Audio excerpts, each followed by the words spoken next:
Hello friends, வணக்கம் and welcome to கலந்திகாஸ் life style. இன்றைக்கி கலந்திகாஸ் லைஃப் ஸ்டைல் சேனல் என்ன வீடியோ அப்படின்னு பார்த்தீங்கன்னா, ஆப்பச்சட்டியோடைய சீசனிங் வீடியோ தான் பார்க்க போகிறோம். இதுக்கு முன்னாடியே நம்ம காஸ்ட் அயர்ன் தோசைக்கல் வீடியோ போடுறப்பவே வந்து நம்ம ஆப்பச்சட்டியும் சேர்த்து தான் வாங்கியிருந்தோம்னு நான் காமிச்சிருந்தேன்.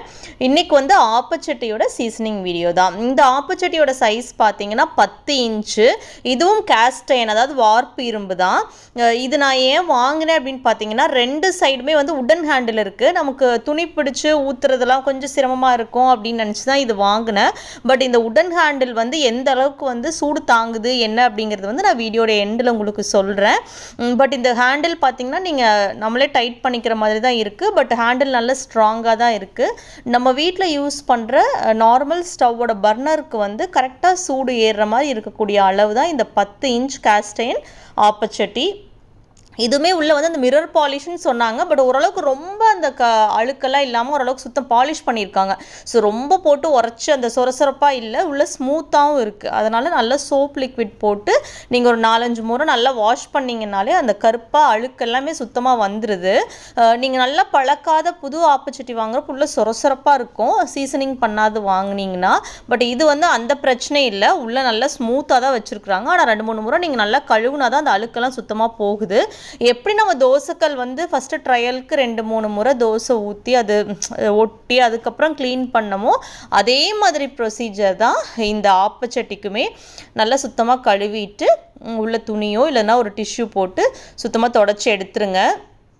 லைட்டாக இந்த அளவுக்கு அழுக்கு வருது, அது கண்டிப்பாக வரதான் செய்யும். எந்த அளவுக்கு அவங்க பாலிஷ் பண்ணி கொடுத்துருந்தாலுமே இரும்பில் வந்து தண்ணி படுறப்ப கண்டிப்பாக அதில் வந்து அந்த அழுக்கு அந்த லைட்டாக அந்த துருவெல்லாம் வரதான் செய்யும்.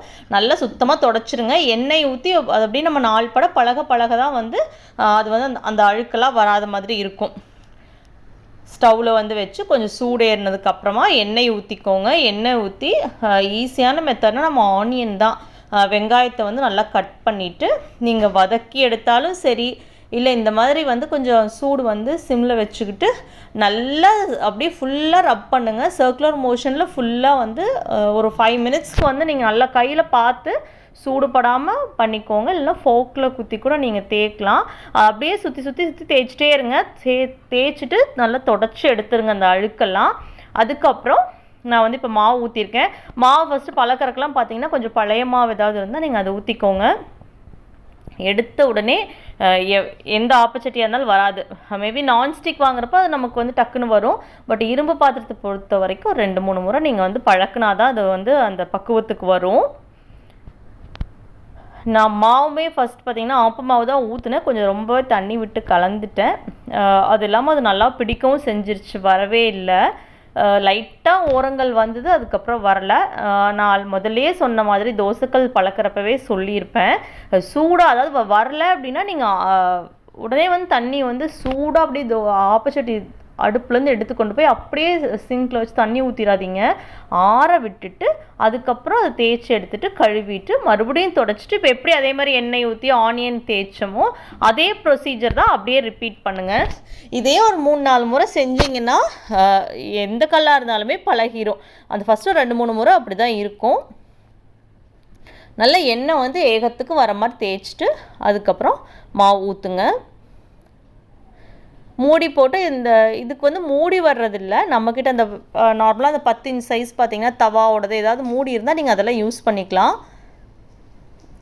செகண்ட் ஆப்பமே பார்த்தீங்கன்னா ஃபஸ்ட் ஆப்பத்துக்கு பெட்டர். கொஞ்சம் வந்து ஒரு ஷேப்பில் அப்படியே விட்டு வந்துச்சு. ஃபஸ்ட்டு வந்து சுத்தமாகவே வரல. ஓரளவுக்கு எடுக்கிற அளவுக்கு வந்துடுச்சு. ஸோ நமக்கு செகண்ட் ட்ரையிலே கிட்டத்தட்ட 50% சக்ஸஸ் ஆயிடுச்சு. அகெயின் ரிப்பீட் பண்ணுங்கள். அதை நல்லா தொடச்சிட்டு வெங்காயம் போட்டு நல்லா தேய்ச்சிட்டு கை மட்டும் பத்திரம். நீங்கள் வந்து சூடு பிடிக்கும்னு நினைக்கிறவங்க அந்த மாதிரி ஃபோக்கில் குத்தி அதே தான் நல்லா வட்டமாக அப்படி இப்படி நம்ம மாவு விடுறோமோ அதே மாதிரி தேய்ச்சி விட்டிங்கன்னா அது கொஞ்சம் நல்லா பழக்கத்துக்கு வரும். மறுபடியும் தொடச்சி எடுத்துருங்க. துணி யூஸ் பண்ணிக்கோங்க, இல்லைனா டிஷ்யூ பார்த்து கவனமாக செய்யுங்க. அதுக்கப்புறமா சேம் ப்ரொசீஜர். ஆக்சுவலி வந்து நான் இந்த 2 சைடும் வந்து உடன் ஹேண்டில் இருந்தால் பிடிச்சி ஊற்றுறதுக்கு நல்லா இருக்கும் அப்படின்னு தான் நினச்சேன். ஆனால் இருந்தாலுமே இதுலேயும் சூடு வருது. அதாவது இந்த உடன் கைப்பிடிக்கு நடுவில் வந்து அந்த இரும்பு கேஸ்டைனோட அந்த ஹேண்டில் உள்ளே இருக்கும். அதுக்கு மேலேயும் கீழேயும் தான் அந்த மரம் பிடி வச்சு அவங்க டைட் பண்ணியிருக்காங்க. பட் அதுலேயுமே நல்லா சூடு வருது. ரொம்ப வந்து டக்குன்னு பிடிக்கலாம், பட் ரொம்ப நேரம் பிடிக்க முடியல. நான் கிளாத் வச்சு தான் மறுபடியும் பிடித்தேன்.